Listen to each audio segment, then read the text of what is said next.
Bonjour, voilà, je vous propose aujourd'hui une vidéo dans laquelle que j'utilise pour corriger l'exercice que vous deviez faire, donc que vous avez sous les yeux.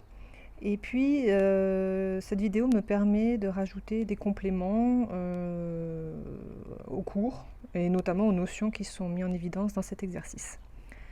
Alors, je vous rappelle que cet exercice, c'est une introduction, une activité qui permet d'aborder les deuxième et troisième lignes de défense du système immunitaire. Ces deux lignes de défense font partie de la défense active, c'est-à-dire une défense dans laquelle vous allez avoir des cellules spécifiques, notamment des globules blancs, donc des cellules du système immunitaire qui vont mettre en place une défense par rapport à des organismes étrangers ou pathogènes qui rentrent dans votre corps.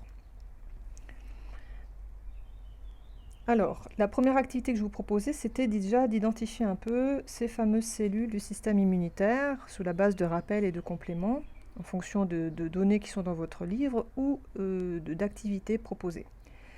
La première activité, c'est que je vous montrais via ce premier document une photo d'un frottis sanguin, donc frottis sanguin qu'on avait fait ensemble en TP, et pour lequel on avait aussi je vous avais donné des images à analyser.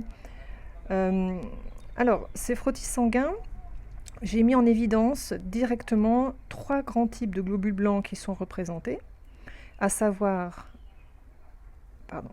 un lymphocyte,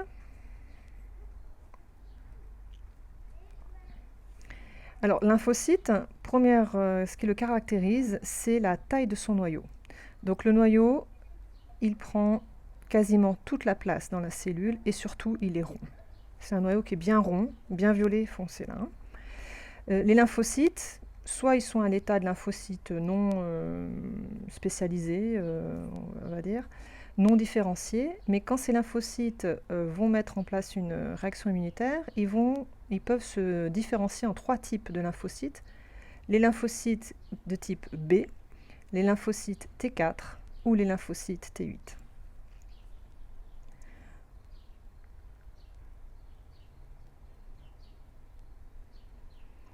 Autre cellule du système immunitaire qui est dans ce frottis, c'est un monocyte.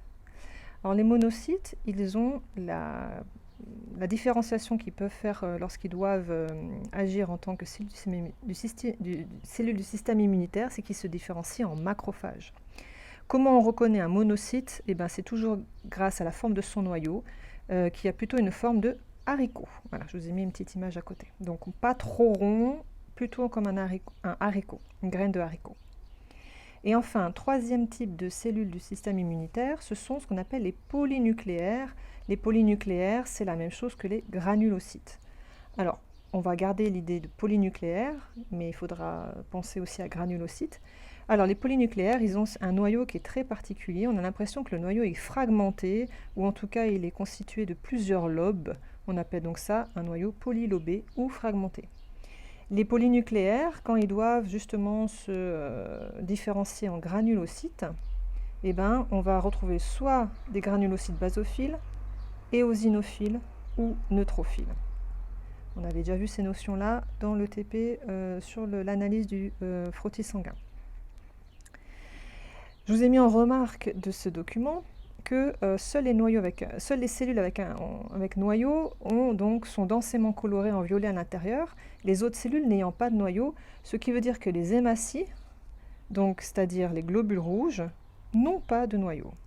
Et cette particularité fait que, n'ayant pas de noyau, ce ne sont pas du tout des cellules qui se divisent déjà, et ce ne sont pas de cellules qui produisent des substances particulières. Donc elles ne vont par exemple ne pas produire d'anticorps, ne vont pas produire de molécules qui interviennent dans le système immunitaire. Donc on verra que ces globules rouges n'ont aucun rôle d'immunité.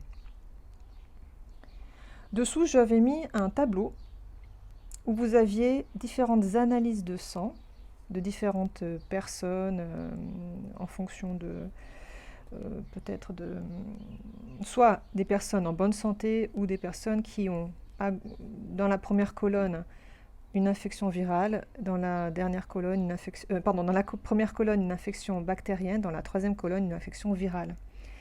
Et bien on voit bien que par rapport à une personne normale qui est au milieu, en bonne santé, quand il y a une infection, ce qui va augmenter clairement, c'est le taux des leucocytes.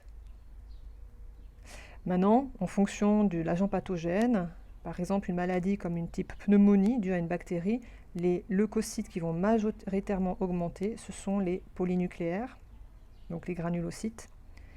Alors que si c'est une maladie comme une mononucléose qui est due à un virus, c'est plutôt des globules blancs type monocytes et lymphocytes qui vont augmenter.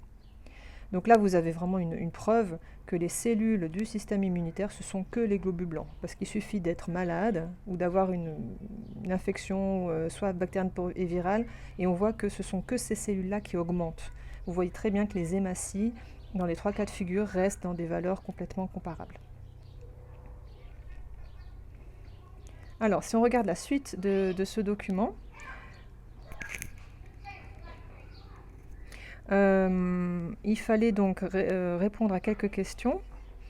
Donc, d'après vous, les hématies, donc les globules rouges et les leucocytes, globules blancs, parmi eux, lesquels ont un rôle dans le système immunitaire? Donc, bien sûr, ce sont les globules blancs, les leucocytes, car, comme on vient de le voir, ce sont uniquement ce type de cellules qui se multiplient lors de maladies.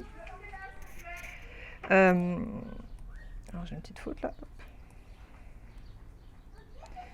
Donc le fait qu'ils se multiplient à ce moment-là indique bien qu'ils vont se mobiliser pour mettre en place une réponse immunitaire.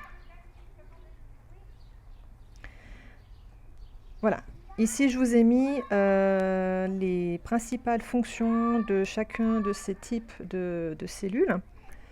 Alors, alors les hématies, donc à savoir les globules rouges,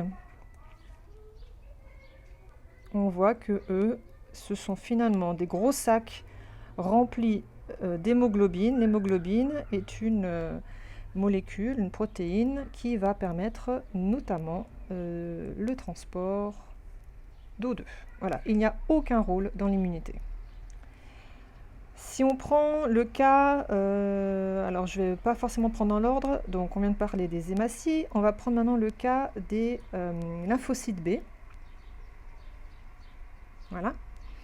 Alors, les lymphocytes B, ce sont des cellules qui synthétisent énormément de protéines et notamment qui synthétisent énormément d'anticorps. Voilà, ce sont les cellules, les globules blancs qui produisent des anticorps.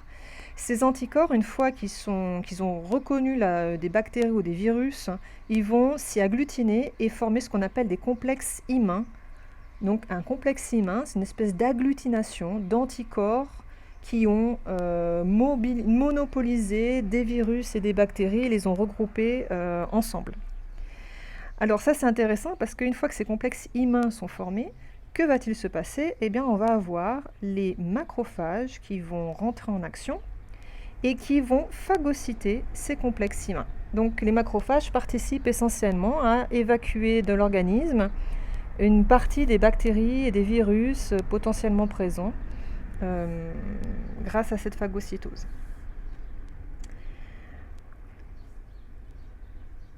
Les lymphocytes B commencent à produire des anticorps quand ils ont reçu un ordre venant d'un autre type de lymphocytes qu'on appelle les lymphocytes T4. Donc les lymphocytes T4, finalement, ils activent les lymphocytes B. Et du coup, les lymphocytes B produisent des anticorps.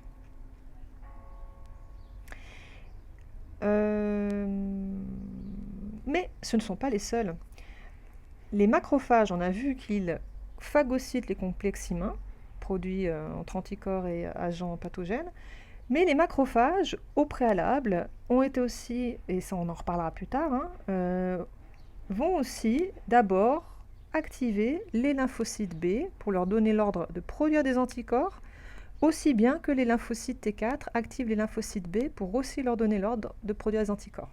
Donc les lymphocytes B produisent leurs anticorps s'ils reçoivent 2 messages distincts venant d'abord de macrophages, d'une part, et venant de lymphocytes T4, d'autre part. Nous verrons aussi plus tard comment cette collaboration se fait entre ces différents types de cellules. Les macrophages ne sont pas les seuls à faire la phagocytose, hein. Vous avez une figure dans votre livre qui vous montre ce que c'est que la phagocytose. Finalement, la phagocytose, c'est englober, la cellule, elle englobe d'autres cellules, par exemple, ou des complexes humains, et puis elle les digère en elle. Voilà, ça c'est un très bon moyen de faire le ménage. Les autres globules blancs qui peuvent faire de la phagocytose, ce sont des polynucléaires, mais attention, pas tous. Hein, on a vu qu'il y a 3 types de polynucléaires. Et ben, ce sont uniquement les granulocytes neutrophiles qui peuvent aussi phagocyter. Et eux, ils phagocytent surtout des bactéries. Alors, ils ne phagocytent pas les complexes humains, ils phagocytent des bactéries potentiellement pathogènes. Et enfin, il nous reste les lymphocytes T8. Alors, elles ne détruisent pas des bactéries pathogènes, elles ne détruisent pas des complexes humains, elles ne détruisent pas des virus, mais elles vont détruire directement des cellules qui ont été infectées par des virus, majoritairement, et elles détruisent aussi des cellules qui commencent à devenir cancéreuses. Voilà, donc c'est vraiment des globules blancs très particuliers, pour lesquels on ne rentrera pas trop dans les détails dans le cadre de